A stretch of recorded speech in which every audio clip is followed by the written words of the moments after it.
I have become the best known sport flooring contractor in the world, and I'm just getting started. Hello, this is Paul Nelson with Western Sport Floors, Wyoming Wood Floors, coming to you today from Helena, Montana. I am with Mr. Ben Flanagan. Hey. Langless Construction? Yes, sir. And what is your position with Langless? Project superintendent. You're a project superintendent. Yes, sir. All right. Well, we have had a history over several years and several gym floors. Yes. I remember the first time I worked with you specifically, you guys had lost a floor, you had a floor torn out, you had a contractor that did a subpar job for you. And you called me in for a pre-construction meeting.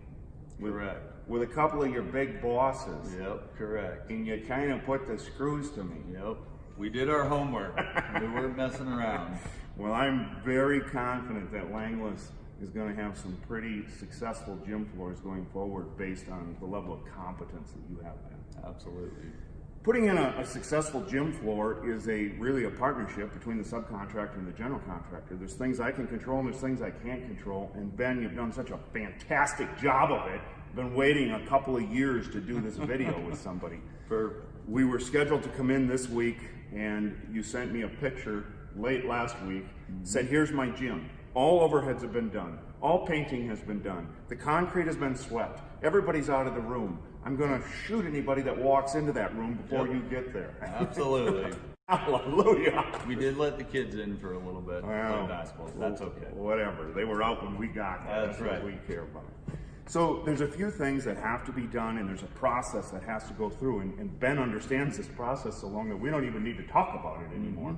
But I've done this video with the hope that I can actually send this as a YouTube video to project managers and construction superintendents that I'm working for to help them understand the process. Absolutely. So things that I'm looking for, I've got to have all the overheads done. We need that room. When we take delivery of that flooring material, our goal is to immediately start installing the subfloor. So I can't work in one corner, I need the whole room. Correct. Which is why you warmed my heart when you sent me the picture of the room clean and empty. But before we even get there, we need to make sure we have a flat level slab. Yep, that's where it starts for us. It starts with a flat level slab. It starts with a slab that's been in a number of months so that it's going to test less than 85% relative humidity. We're talking the concrete. So it's flat level and tests less than 85% relative humidity.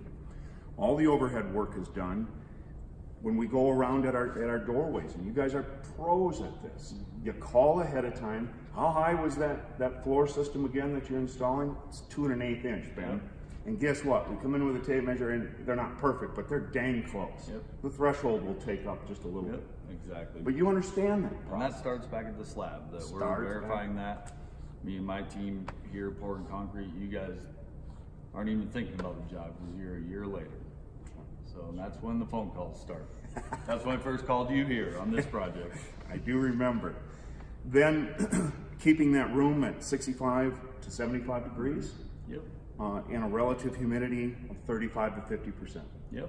I come in to talk to Ben. He's had a relative humidity and temperature meter and dew point. and dew point in that room for This project about 7 weeks before you get here. 7 weeks before. I have 2 of them out there. 2 of them in the So, same room. in case one fails, or and then we put it on my computer. We put it on our server. It goes in the job file, and so there's no discrepancy down the road. Or if there is, we can go back and check and look. So a guy like Ben makes your job easy. But I've always been of the belief that the general contractor wants to do the job right, and so maybe nobody ever told him. And so that's part of what we're doing in this video. Okay? Right, which goes back to all the information I asked to get from you from MMA and all the position statements, and and then I read through all that. I want to make sure we get it right the first time. We're real damn close. I think Ben understands more about installing a gym floor than most of the guys that work for me. That's scary since they're out there installing a floor. I said no. I didn't say all. So just to walk through that process, on delivery day, we want that room completely clean, completely empty. This is how we do it. Other people may do it, and there might be other right ways, but this is how we do it. We install the subfloor system when we get there for delivery. We then take those bundles of maple and spread them out over the floor throughout that room. Yep. In my mind, that allows that plywood to gas off the resins or any residual moisture it may have. It allows that maple to acclimate to the room that it's going to live in for a long time. For a long time. We then leave, so if we take delivery on a Monday or a Tuesday, we hope to have that accomplished by Friday or maybe Saturday if we have to. But Depending on the size of the gym. Depending on the size of the gym, you're right. If we were doing and now we're in Montana, Yep. so our typical gym is 7,000 to 12,000 feet. Yep. We can usually accomplish that in a week. Yep, and that's exactly what you guys did this week. It's exactly what we did this week, and most every week on a gym that size. So at the end of that delivery week, we leave.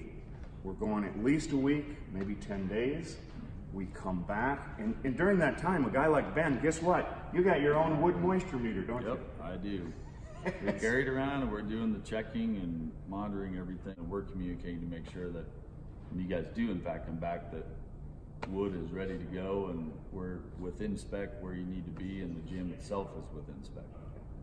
So Ben, in this case, is even checking to make sure that our wood is acclimating, and we have a target. We want to install that wood at about 7%. He knows that. I know that. We're communicating and we're watching to see where that product is. Correct. Okay. Same thing happens when we come back. We'll probably come back on a Monday or a Tuesday. Our goal is to nail that entire floor, sand it, seal it before we leave that week. So we've only been there 2 times, once for the delivery in the subfloor, once for sanding and sealing. Yep, and we're 3.5 weeks in. Now we're 3.5 weeks in. Yep. At this point we leave, and now you've got to coordinate with the bleacher guys. Yep, correct. So when you guys are gone during that time, so keep in mind the floor has not been striped, that's our window to get any missing, overhead work done, wall panels, wall pads, whatever it may be, scoreboards. In this case, I have 2 scoreboards I'm going to put up in that window while you're gone when they're doing the bleachers. The floor is not finished, you still have to protect it, and you have to look at weight limits of scissor lifts and material where you're setting it. Make sure you don't collapse the floor in any way, shape, or form. And then, we have our window, 1.5 weeks, whatever that may be, depending on the gym equipment too, which all gyms are different, depending on what school you're in, elementary, high school, middle school, college.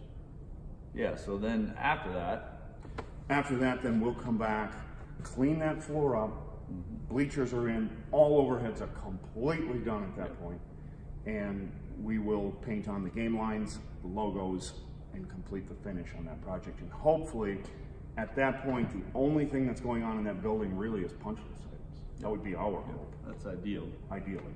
So we don't have another contractor sawing tile outside the window or outside the doors. We're trying to pull finish on that. And that's why I push these, I call them one-off spaces, such as a gym or commons or kitchen. Classrooms are repetitive and they're just all the same, but in these one-off spaces, they have the most work for the most contractors and the most time consuming, and that's why we work on those spaces, push at the beginning of the job, so we can get through there just like this, because the whole process from start to finish, like we've talked, is 2 to 3 months. Right. So folks ask, how long is it going to take to install the gym? And I've tried to lay out a timeline here, but some of it is dependent on how long it takes for those bleachers, and you have because we might need 2 weeks, depending on the size of the bleachers, and you might need 3 weeks. Yep, exactly. And you understand that if they do have to lay tile next to the gym, maybe you don't want us in there finishing it that week. Yep, exactly. So we'll work with Ben to actually figure out when it is that we come back to do the painting and the logos and the finishing of that room. Correct. I hope this has been helpful. Ben, I want to thank you. Yes, sir. Not for just being the great project superintendent you are, but for agreeing to come on and do this video. And anybody watching this video, I want you to thoroughly understand that Ben is extremely competent, understands this business, and we're friends, but that doesn't mean he's not going to hold my feet to the fire if I don't do it. I'll let him have it, that's for sure. Absolutely. But it's much easier for us to do our job when you do such an efficient job at your. And it's better for us. You guys come in, get out, everyone's happy. Everybody's happy. For Western Sport Floors, Wyoming Wood Floors, this is Paul Nelson coming to you from Helena, Montana. You make it a great day.